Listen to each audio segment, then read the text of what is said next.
അർജുൻ, ഈ ദില്ലിയിൽ കുറച്ചധികം മഴ ഉണ്ടായി, ദുരിതങ്ങളുണ്ടായി. അതിനൊക്കെ ശേഷം ഇപ്പോഴിതാ മുംബൈയിൽ, ഉത്തരേന്ത്യയിലെ കുറച്ച് സ്ഥലങ്ങളിൽ, കർണാടകത്തിലൊക്കെയും മഴ ദുരിതം വിതയ്ക്കുകയാണ്. എങ്ങനെയാണ് ഇന്ന് മഴയുടെ ഒരു ജാഗ്രതാ മുന്നറിയിപ്പൊക്കെ ഉള്ളത് കാലാവസ്ഥാ നിരീക്ഷണ കേന്ദ്രത്തിന്റെ? Moti, good morning. മഹാരാഷ്ട്രയിൽ പ്രത്യേകിച്ച് മുംബൈയിലും പൂനെയിലും താനെയിലും നവി മുംബൈയിലും ഇന്ന് റെഡ് അലേർട്ടാണ് പ്രഖ്യാപിച്ചിരിക്കുന്നത്. ഈ മുംബൈയിലെ ആയാലും ഡൽഹിയിലെ ആയാലും മെട്രോ നഗരങ്ങളുടെ കാര്യം എടുത്ത് നോക്കിക്കഴിഞ്ഞാൽ ഏതാനും മണിക്കൂറുകൾ മാത്രം പെയ്യുന്ന മഴയാണ് ഈ മെട്രോ നഗരങ്ങളുടെ ജനജീവിതത്തെ ആകെ സ്തംഭിപ്പിക്കുന്നത്. നിലവിൽ ഇപ്പോഴും മഹാരാഷ്ട്രയിൽ വ്യാപിച്ച്, അതായത് മുംബൈ നഗരം, പൂനെ, താനെ, മുംബൈയിൽ തന്നെ അന്ധേരി, നവി മുംബൈ ഉൾപ്പെടെയുള്ള പ്രദേശങ്ങളിൽ കനത്ത മഴ തുടരുന്നുണ്ട്. ഇന്നലെ രാത്രി ആരംഭിച്ച മഴയാണ്.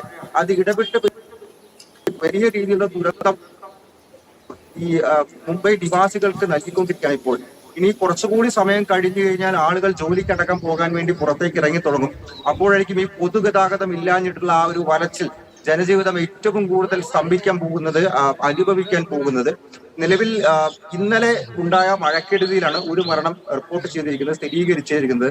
ഇന്നും സമാനമായിട്ടുള്ള രീതിയിൽ തന്നെ ഈ നഗരത്തിന്റെ ഏറ്റവും ഗതാഗതം അടക്കം പോകുന്ന ഏറ്റവും സുപ്രധാന മേഖലയായിട്ടുള്ള കിങ് സർക്കിൾ, അന്ധേരി, താനെ, വാസായ് മേഖലകളിൽ കനത്ത മഴയുണ്ട്. അന്ധേരിയിൽ തന്നെ സബ്വേ അടച്ചിരിക്കുന്നു.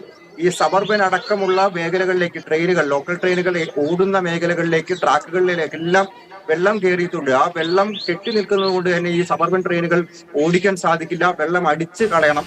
നിലവിൽ എന്തായാലും ഇന്ന് ഈ സർക്കാർ സ്കൂളുകൾക്കും പ്രൈവറ്റ് സ്കൂളുകൾക്കും മുംബൈയിലും പൂനെയിലും ഈ നവി മുംബൈയിലും എല്ലാം തന്നെ അവധി പ്രഖ്യാപിച്ചിരിക്കുകയാണ്.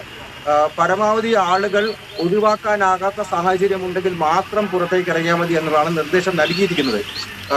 മാക്സിമം ഈ ഗവൺമെന്റ് ഉദ്യോഗസ്ഥർക്കും അതല്ലാതെ ഈ IT ജീവനക്കാർക്കെല്ലാം തന്നെ വർക്ക് ഫ്രം ഹോം ആയിരിക്കും. പക്ഷേ ഈ രക്ഷാപ്രവർത്തനം ഏകോപിപ്പിക്കാൻ വേണ്ടി ഈ സർക്കാർ ഉദ്യോഗസ്ഥരോട് കുറച്ചുപേരോട് വരാൻ പറഞ്ഞിട്ടുണ്ട്. സ്കൂൾ ജീവനക്കാർ ഉൾപ്പെടെയുള്ളവരുണ്ട്.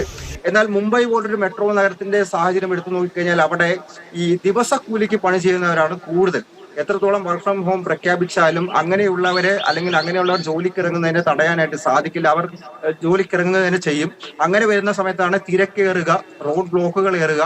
പൊതുഗതാഗതം കൂടി ഇല്ലാത്തൊരു സാഹചര്യം വരുന്ന സമയത്ത് വലിയ രീതിയിലുള്ളൊരു സ്തംഭനം ആ മെട്രോ നഗരത്തെ സംബന്ധിച്ചുണ്ടാകും. പ്രത്യേകിച്ച് നമ്മുടെ വ്യാവസായിക ക്യാപിറ്റലാണ് മുംബൈ എന്ന് പറയുന്നത്. അവിടെ അത്തരത്തിൽ ഗുരുതരമായിട്ടുള്ള പ്രശ്നം ഇന്നും ഉണ്ടാകാനുള്ള സാധ്യതയാണുള്ളത്. ഈ വെള്ളിയാഴ്ച വരെ ഇത്തരത്തിൽ കനത്ത മഴ ഉണ്ടാകുമെന്നുള്ളതാണ് കാലാവസ്ഥാ നിരീക്ഷണ കേന്ദ്രം അറിയിച്ചിരിക്കുന്നത്. ഈ മഴയ്ക്കൊപ്പം തന്നെ ശക്തമായിട്ടുള്ള തിരമാലകൾക്കുള്ള സാധ്യത കൂടി ഈ തീരദേശ പ്രദേശങ്ങളിൽ, പ്രത്യേകിച്ച് മുംബൈയുടെ തീരദേശ പ്രദേശങ്ങളിൽ കാണുന്നുണ്ട്. ഇന്നലെ വേലിയേറ്റം എല്ലാം തന്നെ ഉണ്ടായിരുന്നു. അത് സ്ഥിതിഗതികൾ കുറച്ചധികം വഷളാക്കാൻ വേണ്ടി കാരണമായി എന്നുള്ളതാണ് ഭരണകൂടത്തിന്റെ കൂടി വിലയിരുത്തൽ. ഇന്നും ഉന്നതതല സമിതി യോഗം ചേരുന്നുണ്ട്. ഒപ്പം തന്നെ ഈ NDRF-ഉം SDRF-ഉം നിലവിൽ ഈ രംഗത്തുണ്ട്. ഒപ്പം തന്നെ ഈ രക്ഷാപ്രവർത്തനം കാര്യങ്ങളും ആരെങ്കിലും വെള്ളക്കെട്ടിൽ അകപ്പെടുന്നു, ഒരുപാട് വാഹനങ്ങളെല്ലാം കൂടി കിടക്കുന്ന കാണുന്നുണ്ട്. ആളുകൾ വെള്ളക്കെട്ടിൽ അകപ്പെടുന്നുണ്ട്. ഇവരെല്ലാം രക്ഷിച്ച് സുരക്ഷിതമായിട്ടുള്ള സ്ഥലങ്ങളിൽ കൊണ്ടുപോകണം. ഒപ്പം തന്നെ ഈ തന്ത്രപ്രധാന മേഖലയിൽ നിന്നും വെള്ളം അടിച്ച് കളയാം. മഴ നിന്ന് കഴിഞ്ഞാൽ, മഴയുടെ ഒരു ശമനം ഉണ്ടായിക്കഴിഞ്ഞാൽ ജനജീവിതം സാധാരണഗതിയിലാക്കാൻ ഇന്നലത്തെ പോലെ തന്നെ വെള്ളം അടിച്ച് കളയേണ്ട ഒരു സാധ്യത നിലനിൽക്കുന്നുണ്ട്. അടക്കമുള്ള പ്രവർത്തനങ്ങൾ ആയി മുന്നോട്ട് പോകണം. പക്ഷെ മഴ നിൽക്കണം. ഇപ്പോൾ എന്തായാലും മഴ തുടരുന്നുണ്ട്. ഇനി 8 മണി 8:30യോടുകൂടിയായിരിക്കും അതിന്റെ ഒരു രൂക്ഷത, ആ പ്രശ്നം ആളുകൾ കൂടി പുറത്തിറങ്ങുമ്പോൾ മനസ്സിലായി തുടങ്ങുക. അസമിലും വലിയ രീതിയിൽ ഇപ്പോഴും ദുരിതങ്ങൾ തുടരുകയാണ്.